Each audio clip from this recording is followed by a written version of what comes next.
Hey, good morning, everybody. Welcome to Second Cup of Coffee. This is Pastor Tom with you. This is week 3 of our series, Identity. And really what we've been talking about the last 2 weeks to encapsulate it is if I'm not walking the right identity, I have a greater chance of losing to the enemy than when I am. We talked about how the enemy will call you one thing that may be a portion of the truth, but he twists it to make you settle for something lesser than you really are.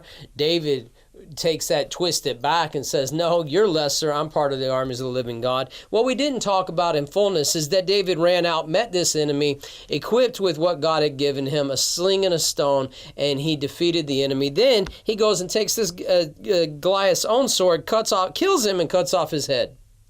Pretty cool story. Kind of graphic story, I get that, but you have to understand that that kind of victory is available for you if you'll walk in the same identity that David did. I know who I'm serving, the God of the Lord of the armies of Israel. He's the living God. He's somebody that I know. And David actually, I think, went out more because they defied his God and his friend than it was that he was concerned about the nation. I think there was a part of a concern about the nation because you see that through his life. So don't misconstrue that. But there was more of his offense being he was offended at how they would treat the God of Israel, and he went out to defend him, knowing that he was fully backed by the army of God, being the army of heaven at that point, because the other army had bought into the lie. We're just Saul's servants, and they're hiding away.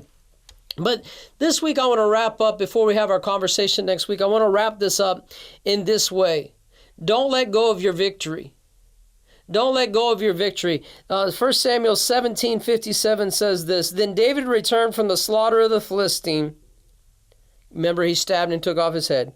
Abner took him and brought him before Saul. And this is one of my favorite verses in the whole Bible. He took him before Saul, going before the king, mind you, with the head of the Philistine in his hand. He's walking around with it. He's literally walking into where the king is, holding the head of a guy who was 9 feet tall. Can you imagine what the size of that was? It had to be bigger than a basketball. I can't even imagine how much it weighed. And he's walking around with it. Why would you share this with us, Pastor? I'm having a cup of coffee here. What are you talking about? Can you see it, though? He's 17, 18 years old, right? And he's standing there. Number one, don't let your wisdom overtake your vigor sometimes and overtake your passion. There's an enemy that is passionate about killing you. You need to be just as passionate about getting him first. So he's excited. Don't let go of your victory. Everybody knew what happened, and if they didn't, all they had to do was look in David's hand. Tell your testimony.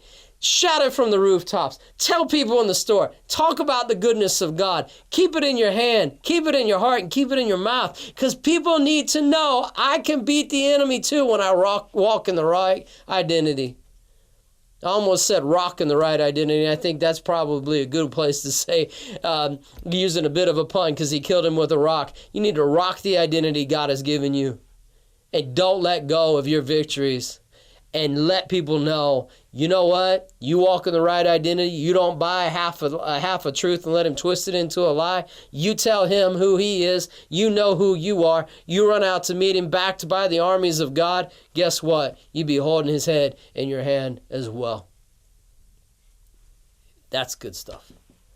We love you guys. Get out there, get the victory by walking in the identity God has for you. Next week, we have a wonderful conversation coming for you, so tune in. If this meant something today, share it.